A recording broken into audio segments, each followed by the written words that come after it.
Welcome back. If you celebrated Thanksgiving, I hope it was peaceful and cozy. This is for the last Sunday of Pentecost, which is Sunday the 26th of November already. And the gospel appointed for this Sunday is Matthew 25:31 through 46. I think you recognize it.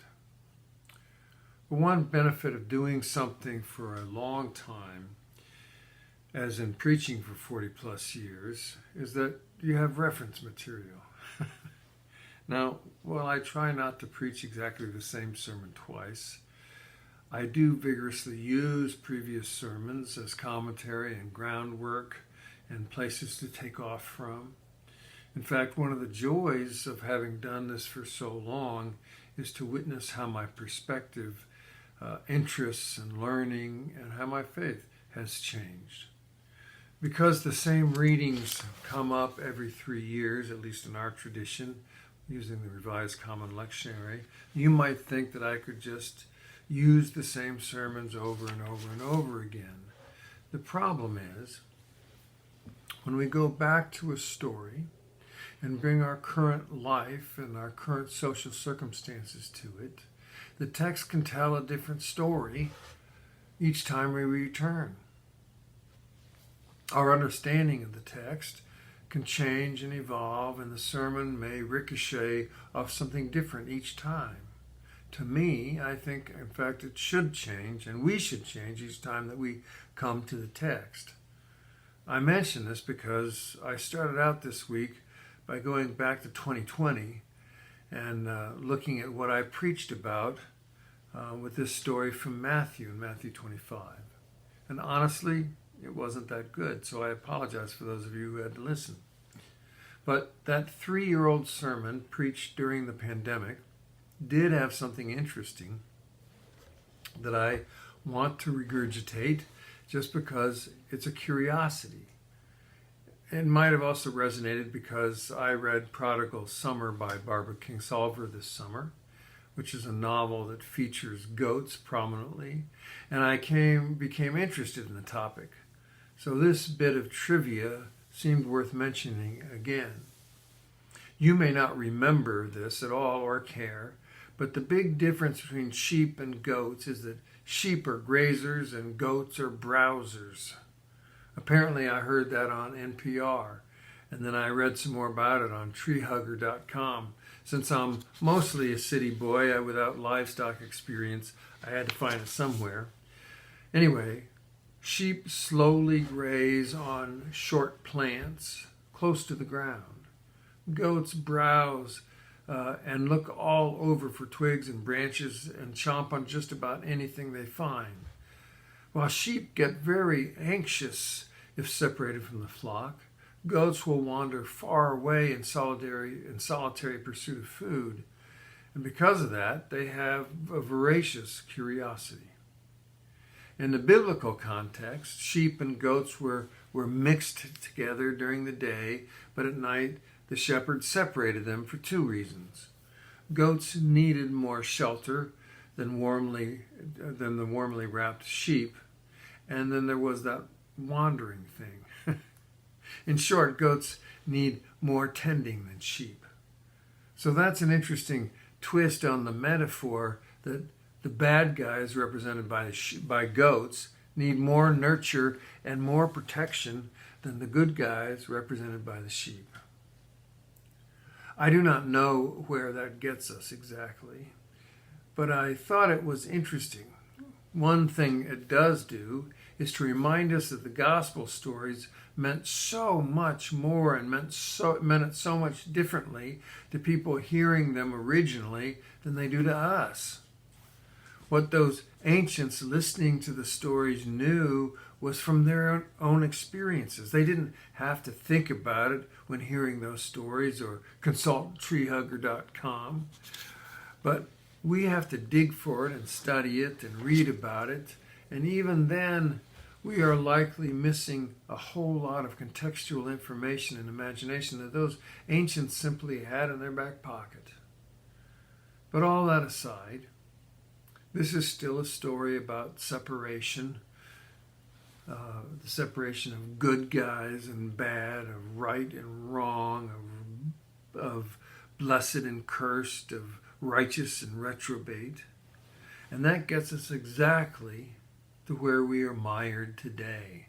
Red state and blue state, Trump and not Trump. And eventually, if we keep on that track, Israel and Hamas. We understand where Matthew's coming from when he has Jesus deliver this message, but do we really think that the guy who told us about loving our neighbor as ourselves imagined that God was excitedly wringing God's hands for the final outcome and the joy of sending some people into the outer darkness? Do we think that the guy who talked about creating the kingdom of God on earth as it is in heaven imagined that the end was coming at the hands of God, delivering a rain of fire and ire? I don't. What I know, because it's my job to dig around in this stuff, is that Matthew thought that. Matthew had an eschatology, which is a lovely theological word meaning theories of the end time, the disposition of souls, and generally how God will sort of make everything turn out all right in the end. You see, Matthew and the others who were oppressed by the Romans and had survived the Jewish-Roman war that turned the temple in Jerusalem into rubble, as Jesus had predicted, by the way, they looked for God to make things right in the end. Clearly, it wasn't going to happen in their life, in their lifetimes. So justice must be coming at the end of time. And the end of time must have been near, they thought, because their world was awfully grim. But we are earthlings in the 21st century, and we know that both the earth and earthlings have survived a great many wars and endured through horrendous violence and seen murder after murder and injustice after injustice. And while it's not difficult for us to imagine nuclear Armageddon, we have danced around it quite a few times since 1945.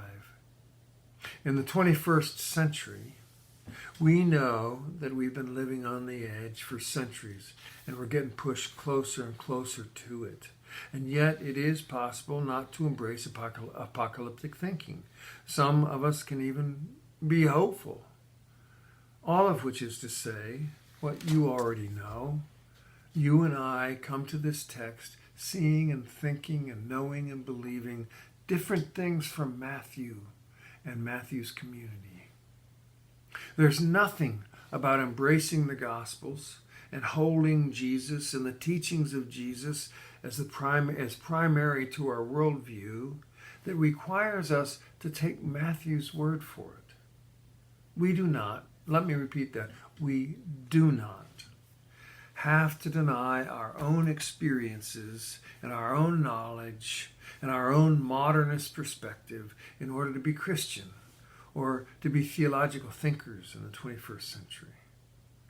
I'll show you what I mean. We can sort of cut the heart out of this text and hold it up to the light and see it through our world and our lives and what we know and affirm its truth without having to bring Matthew's good guy versus bad guy worldview.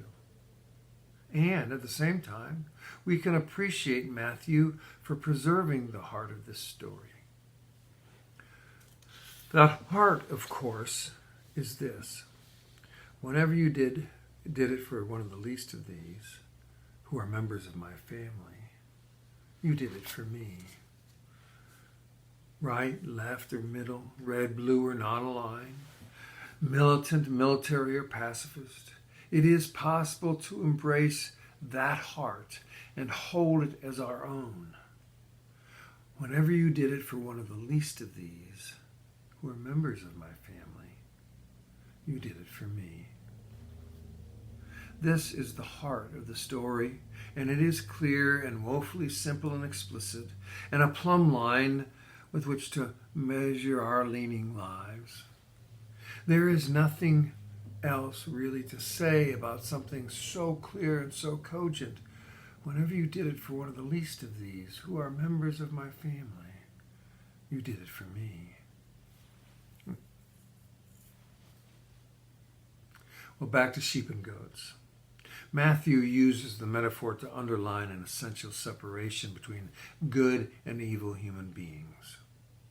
We like that kind of dichotomy, that either or kind of thinking. Too often we think that way, either this or either that. We like it because it makes choices simple. We wrongly imagine it makes life simple and clear and easy to navigate. Either it's this way or that person or this one, this fact or that one, this news source or that one. All we have to do is choose one and then keep walking. But life is not a dichotomy. It's not either this or that. Life is a complex bunch of factors that work with each other, and some that repel and some that attract, some that are neutral and some that subvert and some that affirm. And it's all mixed together like the funky biome of complex organisms and microbes that live in our stomachs. When we separate major events in life into two corners from which they will emerge and do battle, we have filtered out dozens and scores and hundreds and even thousands of other pertinent factors. It turns out almost nothing in life is either or.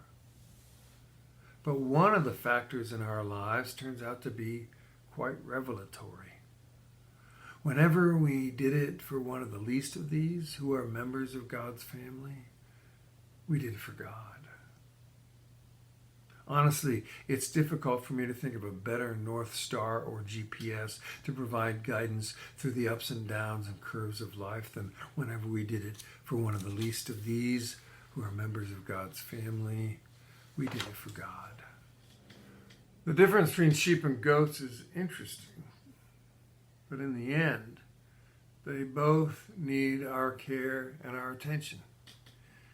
And every one of us is in need of attention and care, whichever one we are, sheep or goat.